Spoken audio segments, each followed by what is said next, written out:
Matin. Je crois qu'on est dans des temps qui sont particuliers, de plus en plus. Et ce matin, je vais vous parler, en fin de compte, de la dernière génération. La Bible nous parle de la première génération et de la dernière génération. La première génération dont il est question, c'est celle qui a quitté l'Égypte sous la gouvernance, bien sûr, du Saint-Esprit par Moïse, où Moïse a été mandaté, oint par Dieu pour sortir le peuple d'Israël. Et c'est toute cette première génération dont il est question quand la parole de Dieu nous parle de cette première génération. Et ce qui s'est passé dans cette première génération, il faut bien comprendre que tout ce qui s'est passé, c'est comme un livre d'histoire pour nous faire voir et pour nous enseigner et pour nous éduquer, pour nous instruire par rapport à la dernière génération. C'est toute une pédagogie divine de ce qui s'est passé au niveau de la première génération pour justement que nous puissions veiller davantage par rapport à la dernière génération. Alors, on va essayer d'aborder ça ensemble. On va prier pour que Dieu m'aide et que Dieu nous aide. Moi qui m'aide à transmettre, à vous transmettre ce que j'ai sur mon cœur et qui vous aide à réceptionner et à gérer ensuite. Sinon, si c'est pour écouter ou bon, simplement pour passer une heure ensemble autour de la parole, ça ne sert pas à grand-chose. Hein. Accumuler des connaissances, ça ne sert pas à grand-chose si ça n'aboutit pas à quelque chose de pratique et de concret dans notre vie. Et là, par rapport aux temps qui arrivent et qui sont là d'ailleurs, nous avons vraiment besoin que notre oreille intérieure, notre écoute intérieure puisse s'ouvrir. On va prier pour que le Saint-Esprit nous aide. Nous te remercions, Père, de ce que nous ne sommes pas des orphelins, comme nous l'avons chanté tout à l'heure. Nous pouvons te dire Abba, Papa. Tu es notre Père et nous avons découvert cette paternité grâce à la venue de Jésus-Christ, Yeshua HaMashiach. Nous te remercions, Seigneur, pour cette réconciliation avec toi. Nous te remercions, Seigneur, pour ta présence au milieu de nous. Nous te remercions de nous avoir laissé ta parole. Seigneur, et nous voulons nous ouvrir vraiment à ta grâce ce matin, afin que ta parole soit annoncée, Seigneur, pour qu'elle puisse porter vraiment du fruit efficace, surtout dans ces temps difficiles, Seigneur, dans lesquels nous sommes tous ensemble. Que ta grâce, Seigneur, nous permette, Seigneur, de toucher les choses que tu as préparées d'avance pour nos vies, pour ton Église, pour ton peuple. Amen. Le titre de mon message, c'est « Avertir la dernière génération ». Avertir la dernière génération. On va faire plusieurs lectures. Une première lecture dans le psaume 102. Alors, en fonction des Bibles, soit c'est dans le verset 18, soit c'est le verset 19. Ça dépend des traductions. Hein. Alors, pour moi, c'est verset 19. Là, je ne sais pas ce qui va s'afficher.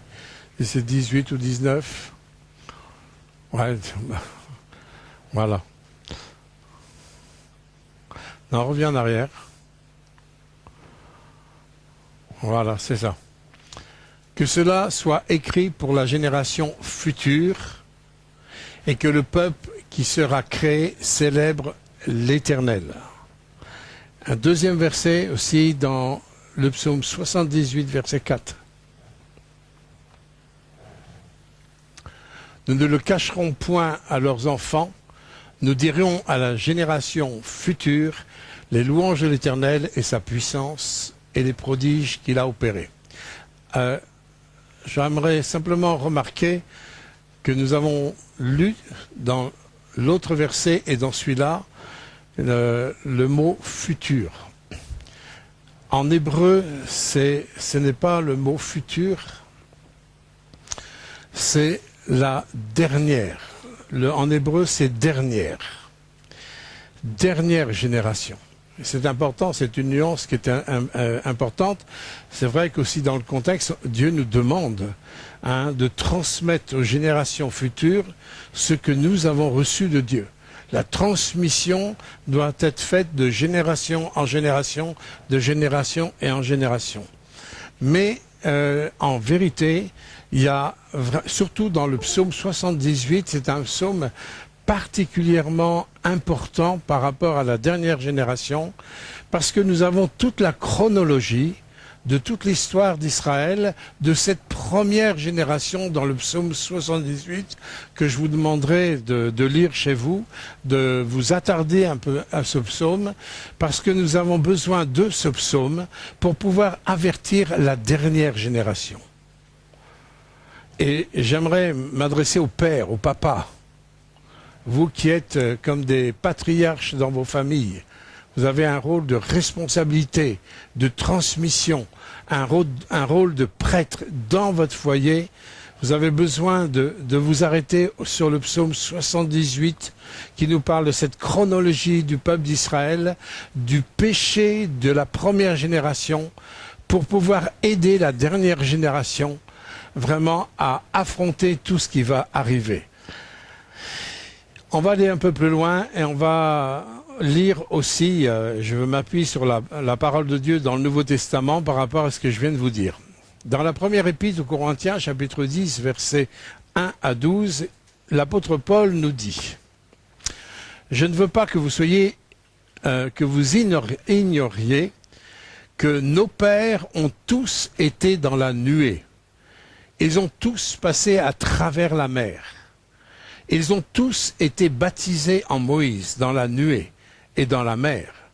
Ils ont tous mangé le même aliment spirituel, qu'ils ont tous bu au même breuvage spirituel, car ils buvaient à un rocher spirituel qui les suivait, et ce rocher était Christ. » J'aimerais simplement rappeler que la première génération, d'une façon prophétique, avaient tout ce dont ils avaient besoin pour pouvoir triompher, pour pouvoir avoir tous les moyens pour accéder à la terre promise. Ils avaient tout ce qu'il fallait pour apprendre à vivre en fusion avec Dieu. Merci. Ils avaient tout ce qu'ils avaient besoin pour connaître la pédagogie divine, la paternité de Dieu qui voulait les conduire jusqu'au pays promis. Alors ça, c'était le programme de Dieu. Mais vous savez, il y a une chose dans les desseins d'adversaires que l'ennemi ne veut surtout pas et ne voulait pas, en fin de compte, que cette génération vive. Il ne voulait pas que cette génération connaisse ce pays promis. Ce pays promis, c'était le top de la promesse. C'était en plus la préfiguration de ce que Dieu nous prépare pour le futur. Avec cette gouvernance, avec la nouvelle Jérusalem, où Christ va venir régner sur cette terre avec l'Église qui aura triomphé. Hein, notre pays promis, c'est ça. C'est cette gouvernance avec Christ, et l'Église qui aura tout surmonté va régner avec Jésus-Christ. Ça, c'est notre pays promis. Et la première génération, le pays promis, c'était d'aller à Canaan. Mais l'ennemi savait l'enjeu prophétique qu'il y avait au niveau de cette première génération. Et tout a été mis en branle pour que cette génération ne puisse pas passer. À chaque fois qu'il y avait des étapes pédagogiques divines, le cœur de la première génération, malgré qu'il ait quitté l'Égypte avec la gouvernance de Pharaon qui représente l'adversaire de nos âmes, leur cœur était toujours en Égypte. Ils étaient toujours dans la rébellion, ils étaient toujours dans la contestation, ils étaient toujours le poing levé, et très vite ils sont tombés aussi dans le péché, dans l'idolâtrie, etc., etc. C'était une lutte permanente, à tel point, c'est qu'à un moment donné, même Moïse a dû intervenir auprès de Dieu. Dieu avait dit, bon, je vais arrêter avec ce peuple. Maintenant, ce peuple va être exterminé, c'est terminé. Et c'est Moïse qui a intercédé. C'est Et Moïse qui a intercédé, c'est encore l'image de Jésus qui intercède pour nous. C'est l'image de notre avocat qui est auprès de Dieu, où Jésus a encore un rôle d'intercesseur en faveur de l'Église. L'Église qui est dans les combats, dans les luttes, etc., mais qui est en marche vers le pays promis. Il est dit au verset 5, « Mais la plupart d'entre eux ne furent point agréables à Dieu, puisqu'ils périrent dans le désert. » Il faut quand même réaliser qu'il y avait 600 000 hommes. 600 000 hommes, sans compter les femmes, sans compter les enfants. Alors vous pouvez multiplier au moins par 3 ou 4. Qui est sorti dans cette première génération. Et il y en a combien qui sont rentrés vraiment dans la terre promise? Vous vous souvenez de cette génération-là? Il y en a combien? 2. 2. Vous avez vu que dans la balance, c'est catastrophique. Quand Dieu dit il y a beaucoup d'appelés, mais il y a peu d'élus. Et c'est pour ça qu'il faut que nous nous arrêtions, parce que l'échec de la première génération, et on va le lire, est là pour que nous ne puissions pas passer par l'échec par rapport à la dernière génération. Regardez ce que dit l'apôtre Paul. Or, ces choses sont arrivées pour nous servir d'exemple. C'est pour ça que nous demandons à Dieu comment faire pour préparer ces temps de la fin. Comment faire pour que nous soyons prêts par rapport à sa venue.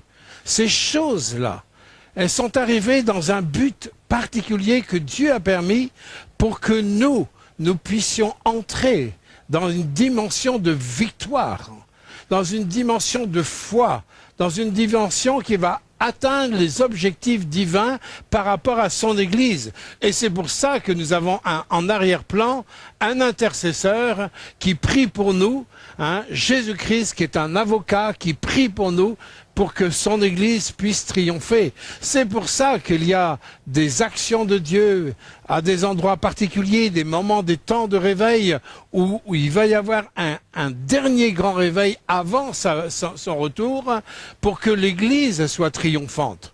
Mais nous ne devons pas oublier ce qu'il a mis à notre disposition pour pouvoir nous éduquer comme des fils et des filles qui ont besoin de l'éducation de leur père pour faire attention, parce que s'il y a une chose que le diable ne veut surtout pas, c'est que l'Église, elle puisse triompher par rapport à ce que Dieu a prévu pour nous. L'ennemi fera tout.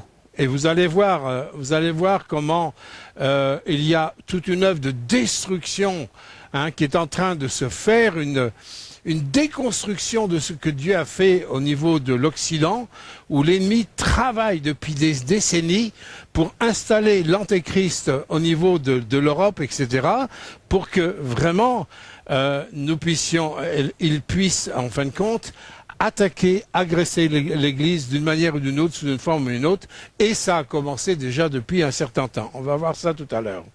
Alors là, il est dit, ces choses sont arrivées pour nous servir d'exemple, afin que nous n'ayons pas de mauvais désirs comme ils en ont eu. Ne devenez point idolâtres. Alors, si on s'arrête à ça, moi, j'ai pas de problème avec l'idolâtrie. Dans l'Église, il n'y a pas de statue, il n'y a pas de relique, il n'y a rien. Il n'y a pas de problème avec l'idolâtrie. Mais j'aimerais simplement soulever le fait que quand Dieu n'est pas à la première place, nous sommes sur le chemin de l'idolâtrie obligatoirement. Le contraire de l'idolâtrie, c'est adorer Dieu, où Dieu est à la première place. Où je le reçois comme mon sauveur, mais je le reçois comme le Seigneur, comme le Dieu créateur du ciel et de la terre. S'il n'a pas sa place là, je deviens un idolâtre. Je deviens un idolâtre. Parce que je mets autre chose à la première place. Et tout cette autre chose que je mets à la première place deviennent des idoles dans ma propre vie. C'est ce qui s'est passé avec cette génération, cette première génération. Dès qu'ils se sont écartés de ce que Dieu avait dit, Ils sont tombés forcément dans toutes sortes de déviances. Comme quelques-uns d'entre eux, selon qu'il est écrit, le peuple s'assit pour manger et pour boire, puis ils se levèrent pour se divertir. Et vous savez qu'en hébreu, le mot divertir, il y a trois résonances. La violence, l'idolâtrie et la débauche. Voilà ce que veut dire ce mot divertir. Aujourd'hui, c'est un mot qu'on utilise dans beaucoup de choses, hein, on va se divertir. Mais si on réalise ce que ça veut dire en vérité, et quand on voit les conséquences des divertissements des gens du monde, ça aboutit soit dans la violence, soit dans la débauche, et dans l'idolâtrie. Et c'est pour ça que cette première génération, elle s'est fait avoir par l'adversaire de nos âmes. Cette première génération, eh bien, au lieu de voir la grandeur de ce que Dieu avait prévu, ce pays où coule le lait et le miel, au lieu de voir ça, eh bien, ils sont morts les uns après les autres pendant 40 ans. Toute cette génération est morte, sauf 2 hommes, Josué et Caleb. Ce sont les 2 qui ont serré la parole de Dieu sur leur cœur. Ce sont les 2 qui n'ont pas cédé à la crainte, cédé à la frayeur lorsqu'ils ont été voir ce pays promis, quand ils ont été les explorateurs. Ils n'ont pas cédé à la frayeur de ce que leurs yeux pouvaient voir. Et leurs yeux ne regardaient que ce que Dieu avait dit. Que ce que Dieu avait dit. Ce qui était le plus important pour Josué et pour Caleb, c'était ce que Dieu avait promis. Et j'ai bien aimé que Jérémie a rappelé ce matin, oui, il y a eu un trou de 13 ans dans la vie d'Abraham. On s'est dit, qu'est-ce qu'il a fait? Il était joué au basket, je sais rien. Qu'est-ce qu'il a fait pendant ce temps-là? En tous les cas, il a vécu pendant ce temps-là. Peut-être pendant ce temps-là, il lui est passé 1001 questions dans sa tête. Peut-être dans ce temps-là, il a eu des difficultés, même au niveau de sa foi, au niveau de ses combats, etc. Mais une chose qui est certaine, quand Dieu parle, mes bien-aimés, quand Dieu parle, Dieu ne peut pas retirer sa parole. La parole de Dieu ne retourne pas à lui sans avoir accompli son effet. Et il nous est parlé aussi, je crois que c'est Arnaud, il nous a rappelé de ce jugement qu'il va y avoir. Ce jugement qu'il y a eu au moment quand le peuple est parti pour quitter l'Égypte, c'est aussi une préfiguration de ce qui va se passer.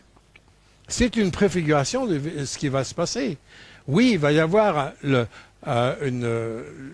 l'ange de l'extermination qui va passer. Il va y avoir un jugement terrible sur les nations. Et je ne parle pas simplement au niveau de la première mort. Ce n'est pas la première mort qu'on doit craindre, celle où notre corps et notre âme se séparent. Ce n'est pas de cette mort-là qu'il faut craindre. Il faut craindre la seconde mort. La Bible nous parle de 2 morts. Et la seconde mort, c'est quand pour l'éternité, c'est quand je ne la vis pas avec Dieu. C'est cette mort-là qu'il faut craindre, de passer une éternité sans Dieu.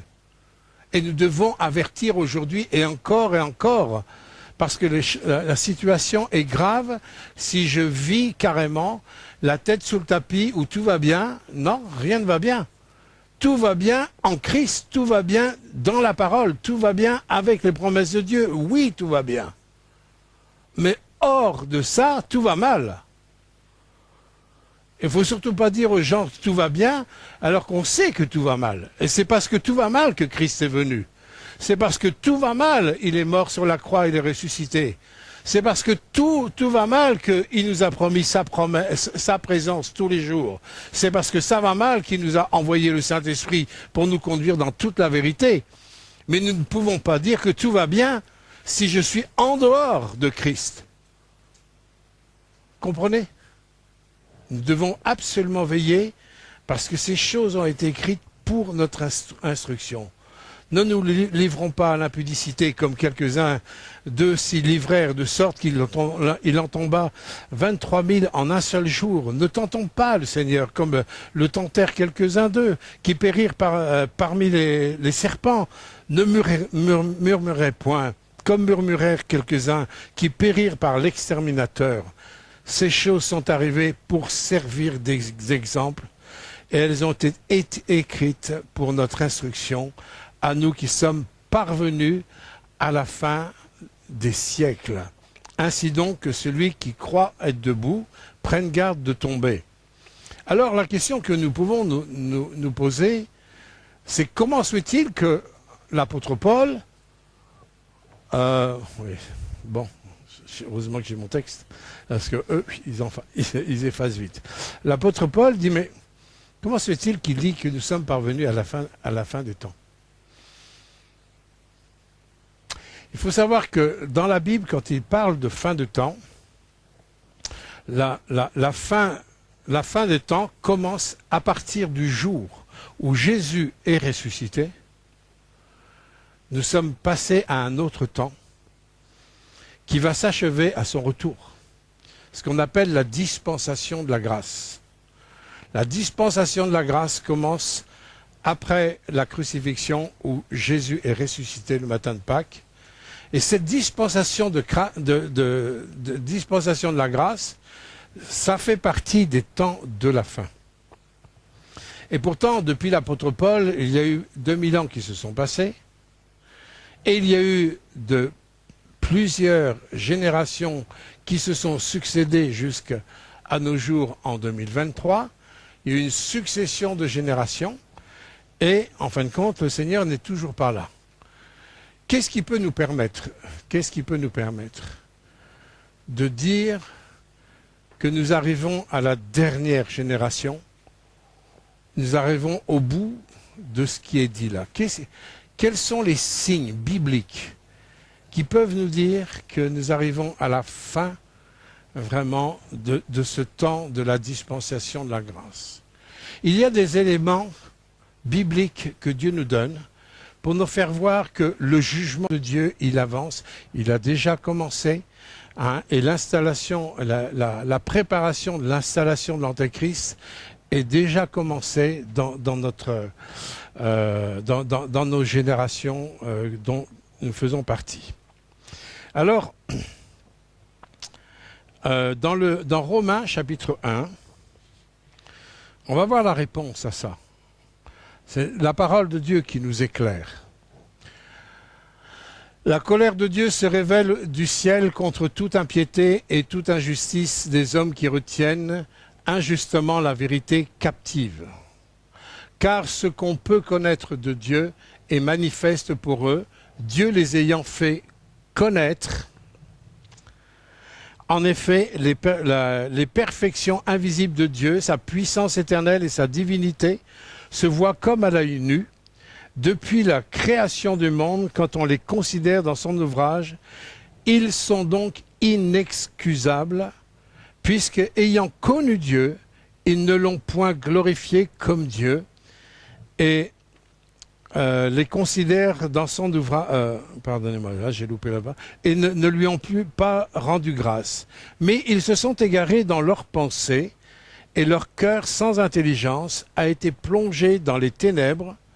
Se vantant d'être sages, ils sont devenus fous, et ils ont changé la gloire du Dieu incorruptible en image représentant l'homme corruptible, des oiseaux, des quadrupèdes, des reptiles.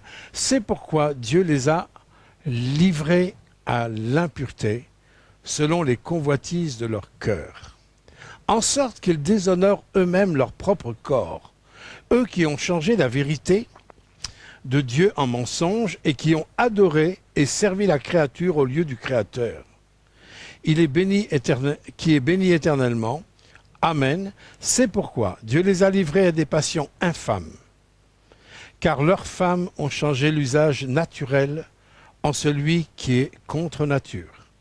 Et même les hommes, abandonnant l'usage naturel de la femme, se sont enflammés dans leurs désirs les uns pour les autres, commettant homme avec homme des choses infâmes, et recevant en eux-mêmes le salaire que méritait leur égarement. Nous avons dans cette description de Romains chapitre 1, le pourquoi nous arrivons à la fin des temps avec cette marque d'une façon flagrante où l'homosexualité, les débauches sexuelles ont pris une place énorme. Toutes les nations, hormis celle d'Israël, toutes les nations ont favorisé l'homosexualité. Toutes. Même dans l'Antiquité, tout ça, l'homosexualité est toujours... ça a été dans toutes les nations. Et pourquoi? Parce qu'en fin de compte, hein, c'est la conséquence de l'idolâtrie qui amène à ces déviances. Et nous sommes aujourd'hui, avec 2000 ans de christianisme derrière nous, où Dieu a semé toute une structure dans l'Occident, une structure quand même judéo-chrétienne. L'Occident a baigné dans la pensée judéo-chrétienne. L'Occident a bénéficié de l'annonce de l'Évangile depuis 2000 ans. Ça ne veut pas dire que depuis 2000 ans, tous les gens ont été convertis, loin de là, au contraire. Hein, on a toute l'histoire derrière nous pour nous faire voir le contraire. Mais il y a eu un impact dans la structure de la pensée des Occidentaux, hein, de la pensée judéo-chrétienne, où Dieu avait donné des cadres qui sont liés aux 10 commandements de Dieu que Dieu avait donnés à travers Moïse. Il y a eu un impact et il y a eu une bénédiction, puisque l'Occident a aussi béni le reste de la terre. Si on regarde bien, toute la bénédiction qui a été reçue par l'Évangile en Occident a été une bénédiction pour arroser le reste de la terre. Je ne parle pas de l'égoïsme des hommes et du péché et tout ça, mais il y a eu un impact.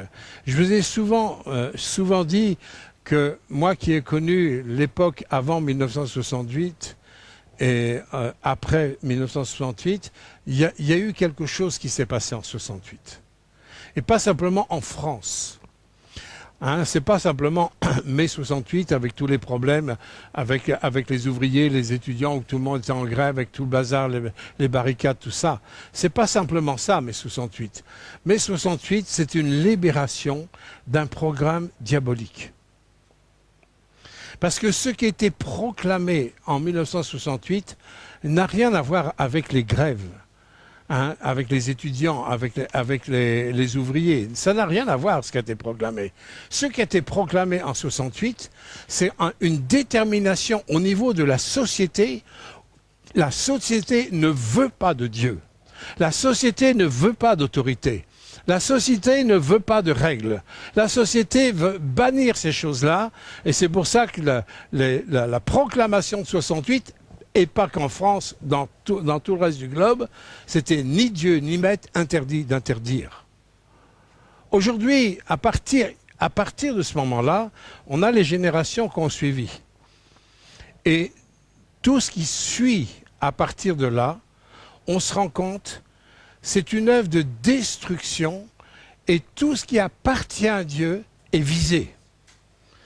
À partir de ce moment-là, l'ennemi a commencé à toucher ce qui est la première cellule d'une société équilibrée, il a touché la famille.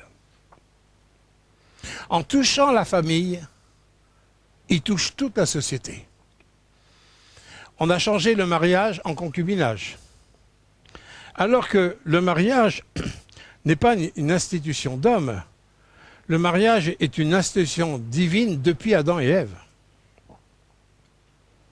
Et le mariage, parce que le mariage est une image de la relation de Christ avec son Église, une des premières choses que l'ennemi a touchées, c'est le mariage.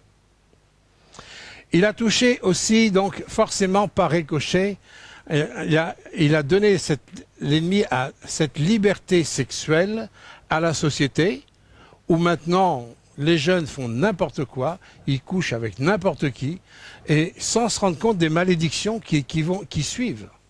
Quand on sait que dans l'Ancien Testament, un enfant illégitime est un enfant sur lequel il y a une malédiction. Puisque Dieu a conçu la sexualité dans le cadre d'une alliance. Tout ce qui est hors alliance appelle à une malédiction.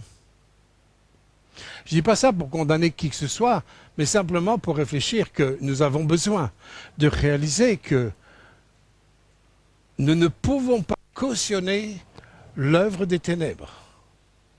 Nous n'avons rien à défendre dans ce que l'ennemi est en train de construire dans ce monde. L'Église a besoin de se déterminer par rapport à la vérité de la parole de Dieu. Hein? Cette liberté sexuelle a donné la liberté d'avortement. Alors bien sûr qu'on a mis tout ça en avant avec des cas dramatiques. On a toujours de bonnes raisons. Mais aujourd'hui, il n'y a jamais eu autant de morts d'enfants par le biais des avortements. Les avortements ont fait plus de morts d'enfants que tout ce qui se passe dans les guerres. Alors bien sûr, c'est moins visible. Et pour certaines personnes, en fin de compte, un enfant de quelques centimètres, c'est pas un enfant, c'est une... Voilà. Ce sont des molécules. Non. C'est un enfant. C'est pas la grandeur. Qu'on ait 1 centimètre, 2 centimètres, hein, ou alors 1 mètre 70, 80, c'est toujours une personne que Dieu a créée. Dieu n'a-t-il pas dit, mais c'est moi qui t'ai créé. C'est moi qui t'ai tissé dans le sein de ta mère. Et on se permet, en fin de compte, d'avoir une décision à cause de vie égoïste. Nous avons besoin de crier à Dieu, de nous repentir, et l'Église a besoin de réaliser qu'elle ne peut pas faire attention de ne pas défendre ce qui est indéfendable. Petit à petit, en fin de compte, il y a aussi toutes les valeurs qui tombent les unes derrière les autres. Hein, les valeurs de la vie, par exemple. Aujourd'hui, on va faire des lois pour l'euthanasie. On peut avoir 1000 bonnes raisons avec les gens qui souffrent, etc. Mais qui sommes-nous pour avoir des droits de vie, de mort sur quelqu'un? Et tout ça, c'est pour mettre en place, vous voyez, ce sont les valeurs de Dieu, des choses qui appartiennent à Dieu, qu'on piétine. Et que malheureusement, parmi certains chrétiens, il y en a qui défendent ça. Et on ne peut pas avoir cette bénédiction de la puissance du Saint-Esprit si je défends les choses qui appartiennent à l'adversaire de mon âme. J'ai besoin d'être déterminé, j'ai besoin d'être clair. Parce que ce qui arrive pour la dernière génération, la difficulté de la dernière génération, c'est que l'ennemi a légalisé le mal. Avant, le mal a toujours existé. Les déviances ont toujours existé. Mais au fond de même, on savait que c'était des déviances, on savait que c'était des choses contraires à la loi de Dieu. On savait qu'on offensait Dieu. On sait même dans notre conscience qu'on a offensé Dieu, ne serait-ce que dans notre conscience, on le sait, si on est honnête. Et si on est obligé d'étouffer notre conscience, c'est qu'il y a un problème dans ma conscience. Et Dieu nous appelle à purifier notre conscience, parce que la conscience, c'est l'endroit où Dieu est là pour nous avertir, pour nous signaler qu'il y a un problème quelque part. Si je suis obligé de mettre ma conscience sous le tapis, c'est que j'ai un problème. Et ce problème, il va venir en plein jour, tôt ou tard. Et c'est mieux que de prendre conscience que j'ai besoin de me préparer. Je ne veux pas faire la politique de l'autruche et je veux prendre conscience absolument des dégâts que l'ennemi est en train de faire pour installer la mentalité du royaume des ténèbres. Vous vous rendez compte qu'en Corse, il y a à l'école française, républicaine, il y a une expérimentation qui est faite pour demander aux enfants, en fin de compte, s'ils veulent être une fille ou veulent être un garçon. Et c'est expérimenté, c'est enseigné, et ça va être enseigné, ça va être généralisé. Aujourd'hui, on se rend compte que même les gens non-croyants, même les non-croyants, se rendent compte que tout d'un coup, le monde est en train de marcher sur la tête. Même les non-croyants, même ceux qui ne connaissent rien de la Bible. Certains sont complètement déboussolés de toutes ces lois, de toutes ces choses qui sont annoncées, où on est en train d'obliger la société à penser d'une certaine manière, Et en fin de compte, ce sont ceux qui ils vont garder la parole de Dieu, c'est nous qui allons être les tordus, quoi. Et on est tout à fait dans ce que Dieu dit dans les Écritures, que dans les derniers temps, donc vraiment dans la dernière génération, on appellera le bien mal. Et le mal, on l'appellera bien. Là, on inverse toutes les valeurs. Et c'est pour ça qu'on se rend compte avec ce qui se passe, je dirais depuis 68 dans les nations, cette mentalité antichrist qui s'installe partout. Hein, l'antichrist, il n'est pas encore arrivé dans le physique en tant qu'homme. Mais la pensée de l'antichrist est vraiment installée. La pensée de l'antichrist s'installe dans toutes les politiques, les gestions. Tout est là en préparation. Et c'est pour ça que nous pouvons dire aujourd'hui, hein, sur la base de ce que Dieu dit dans l'Épître aux Romains, où il y aura une marque, où on verra exactement Sodome et Gomorrhe, où la débauche aura été à son haut niveau. Dieu les a livrés à l'entendement de leur cœur. Et leur cœur, c'est la débauche, c'est l'idolâtrie, les péchés de tous ordres. Alors, on peut très bien dire comme ça, on ne peut rien faire. Et la question que j'aimerais poser par rapport à mon message, je ne dis pas ça pour accuser qui que ce soit, que Dieu me garde, mais simplement pour qu'on prenne conscience qu'on est dans un temps qui est vraiment particulier. On est vraiment dans un temps où l'Église a besoin d'être l'Église biblique, pas une Église religieuse. On est obligé de se positionner pour aider cette dernière génération. Parce que nos enfants ne savent plus ce qu'est le mal et ce qu'est le bien. Les repères qui viennent de la pensée de Dieu. Et Dieu, il nous demande d'avertir les générations. Et la génération, particulièrement la dernière génération. Et comment on peut s'y prendre pour les avertir ? Ben, on peut s'y prendre en allant dans le psaume 78 ou en reprenant toute l'histoire dans l'Exode, etc., hein, dans le Pentateuque avec Moïse.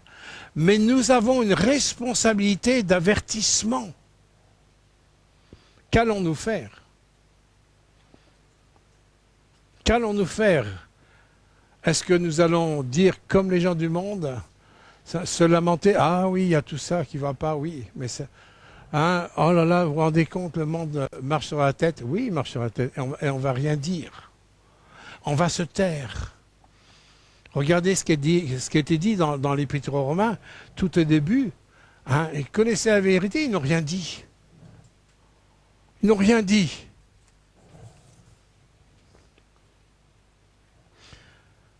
Dieu se révèle, le ciel tout et toute injustice des hommes qui retiennent injustement la vérité captive. Les hommes qui retiennent la vérité captive, elle est retenue captive parce qu'on ne dit rien. L'Église biblique ne peut pas ne rien dire.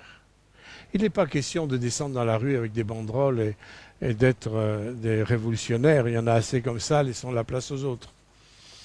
On mettra Mélina en avant. Ouais. Elle sera criée, elle a de l'exercice. Ouais, mais il est question que l'Église, elle se positionne pour la vérité. L'Église a besoin, et déjà, si on n'est pas capable de se positionner pour retransmettre déjà à nos proches et à nos enfants quelque part, sont en danger, la dernière génération est en danger si on ne les avertit pas. Est-ce qu'on va faire comme la génération de Noé, hein, dans la génération de Noé, regardez Matthieu 24, 37, ce qui arriva du temps de Noé arrivera de même à l'avènement du Fils de l'homme. Car dans les jours qui précédèrent le déluge, les gens mangeaient et buvaient, et se mariaient leurs enfants jusqu'au jour où Noé entra dans l'arche et ils ne se doutèrent de rien jusqu'à ce que le déluge vint et les emporta tous. Tout ça, ce qui s'est passé au moment du déluge, c'est aussi une image du jugement dernier. Et il en sera de même au moment de l'avènement du Fils de l'homme. C'est Jésus qui parle là dans Matthieu. C'est Jésus qui parle. C'est Jésus. Alors, tous ceux qui ont remis en doute le déluge, qui ont dit mais non, c'est une fable dans la Bible. Non, non. Jésus a confirmé le déluge. L'archéologie a démontré aussi que le déluge a bien eu lieu. Mais tout ça, tout ce qui s'est passé là, ça doit nous servir d'image, de repère. Regardez, il y a toute une génération qui a péri. Il n'y a que 8 personnes qui ont été sauvées là, dans l'arche. 8 personnes, Noé et 7 personnes. Quelle va être ma position déjà? Le sérieux que je veux prendre pour avertir mes enfants, peut-être mes petits-enfants. Moi, je réfléchis par rapport aussi à mes petits-enfants. Je vois mes petits-enfants, ils sont dans le monde comme beaucoup, avec les repères, et c'est compliqué. Mais je dis, je n'ai pas le droit de me taire. Nous n'avons pas le droit de nous taire, mes bien-aimés. Alors bien sûr, il n'est pas question de dire ça n'importe comment, mais il est question aussi d'avoir une attitude qui va être... si je prends conscience de la gravité de la situation autour de nous, j'ai besoin de prendre conscience de la gravité. Je veux dire, c'était grave que la génération de Noé allait périr. C'était grave. J'ai besoin de... Il ne faut pas dire, bon oui, tout allait bien pendant un temps, oui. Tout comme là, ça peut aller bien juste pendant un temps. Mais au moment où Dieu a fermé la porte, personne n'a pu rentrer dans l'arche. Personne. Et à mon avis, ça a dû tambouriner le long de l'arche. Noé, il a dû entendre les bruits. Je me souviens au Sénégal, quand il y a eu le Diola qui a coulé dans les années 90, 2000, un peu plus, 2000-2005, je me souviens plus exactement quelle année, mais il y a le ferry de Diola qui a coulé.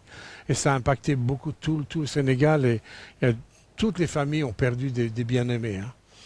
Mais certains rescapés ont témoigné de ceux qui étaient en dessous de la coque du bateau qui était à l'envers.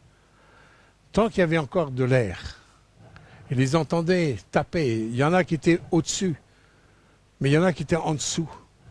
Et ceux qui étaient en dessous, ils criaient tout ça, et petit à petit, ce qui a été terrible pour les rescapés, c'est que petit à petit, le nombre des voix commençait à diminuer, jusqu'à un grand silence.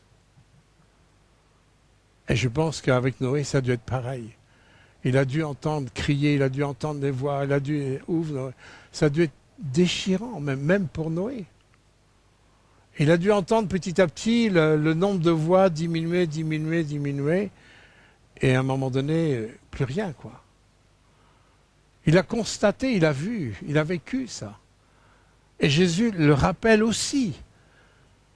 Et moi, mon cœur ce matin, c'est d'avertir. Jean-Paul, la semaine dernière, a parlé de l'importance de ne pas vivre dans l'illusion.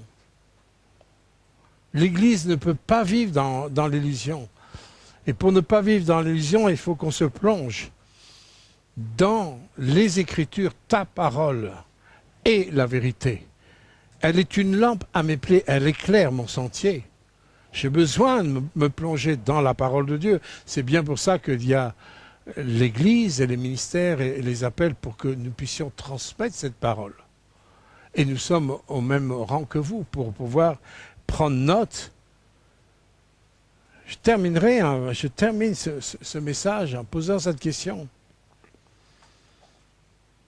Est-ce que je vais faire comme la génération de Noé? Qu'est-ce qu'elle a fait? Elle n'a rien fait. C'est pas compliqué, elle n'a rien fait. Je me souviens d'un éphéméride, d'un calendrier. Il y avait cette question-là. Que faut-il faire pour être perdu? La question c'est, que faut-il faire pour être perdu? Et le pasteur qui avait rédigé l'éphéméride, il a dit, il racontait l'histoire d'un jeune qui était dans une barque avec une guitare et il chantait. Et il était là dans sa barque, il allait au gré du courant de l'eau. Sauf qu'au bout, il y avait les... comment ça s'appelle les cascades, quoi. Et il allait droit, en fin de compte, à faire un sacré plongeon avec sa guitare et sa barque. Et la réponse, que faut-il faire pour être perdu? Rien. Fais rien, tu vas être perdu. Laisse le temps courir, tu vas être perdu.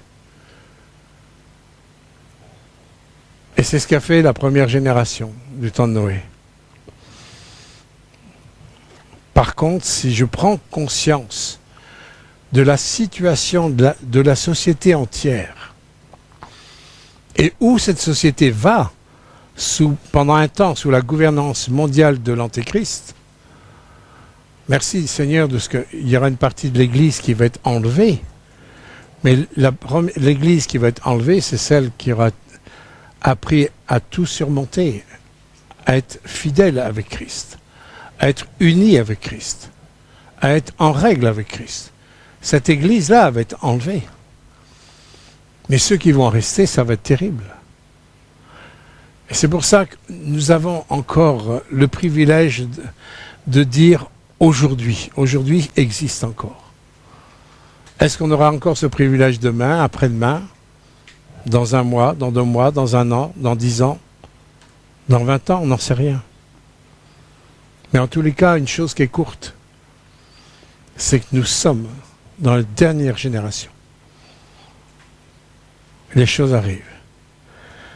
Alors, je pense que si je réalise, et si le but de mon message nous amène à ça, on n'aura pas perdu notre temps autour des Écritures ce matin, si ça nous pousse à vraiment être des intercesseurs. La première chose, c'est si je prends conscience de la situation, si je dis aimer Jésus, si je dis je suis ton disciple, je suis ton serviteur, et ça doit se traduire par la même attitude que lui il a. Lui, il est un intercesseur pour nous. Lui, il manifeste la compassion. Il manifeste sa compassion par l'intercession. Et l'Église a besoin d'entrer dans des cœurs compatissants et de demander le conseil et la conduite du Saint-Esprit pour que nous soyons de ceux qui avertissons cette dernière génération. Avec Christ, il y a une espérance qui ne trompe pas. J'aimerais dire, levons nos têtes, car le Maître est de retour. Et pour terminer, j'aimerais que vous écoutiez ce chant qui va être projeté par nos techniciens, que vous écoutiez bien ce chant de Corinne Lafitte. C'est une femme que j'apprécie beaucoup. J'avais fait une mission avec elle à Reims dans les années 89-90. Et c'est là que je l'ai connue, et c'est vraiment une femme de Dieu qui a un cœur pour Dieu, un cœur pour Israël. Et elle fait partie de ceux qui avertissent. Écoutons bien ce chant.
Relevez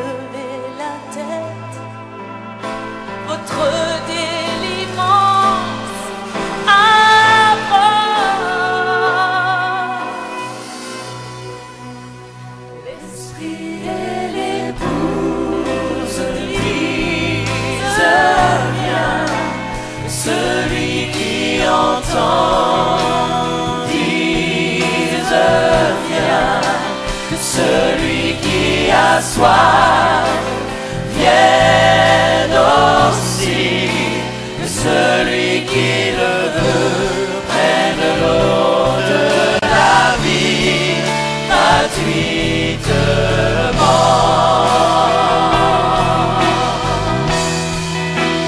L'esprit et l'épouse disent viens, et celui qui entend dise viens, et celui qui a soif vienne aussi, et celui qui le veut prenne l'eau de la vie gratuitement.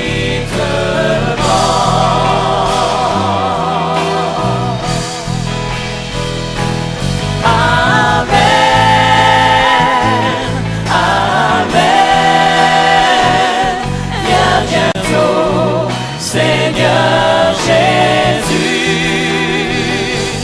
Amen, Amen, viens bientôt, Seigneur Jésus.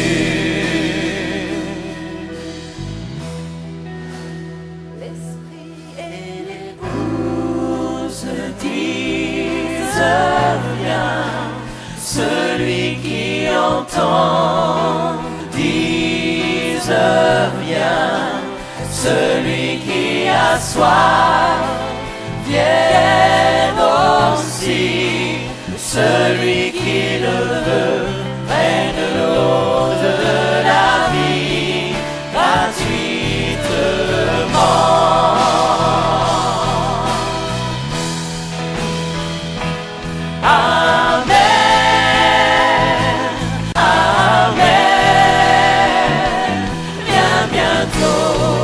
Seigneur Jésus, Amen, Amen, viens bientôt, Seigneur Jésus, Amen, Amen, viens bientôt, Seigneur Jésus. Amen, Amen,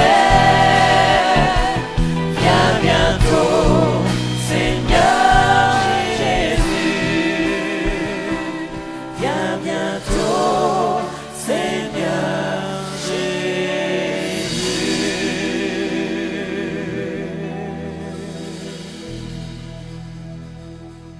Si nous voulons répondre ensemble à cet appel de Dieu pour être de ceux qui avertissent et de ceux qui prennent conscience dans les temps que nous vivons et que nous avons le moyen d'être une bénédiction pour les autres, j'aimerais que vous puissiez vous lever à votre place et on va prier ensemble. On va dire Seigneur, me voici. Je ne veux pas être de ceux qui me taisent comme la génération de Noé. Je veux être de ceux qui parlent. Je veux être conscient de l'importance d'avertir. Seigneur, c'est devant toi que nous nous levons. Je sais que tu veux appeler ton Église. Et Seigneur, nous sommes tous des pécheurs. Pas un seul d'entre nous, Seigneur, n'avons pas offensé ton nom, détourné, Seigneur, ta loi, et nous te demandons pardon. Nous te remercions, Seigneur, de ce que tu es venu dans la personne de Jésus, pour nous sauver, pas pour nous condamner. Tu es venu pour nous sauver.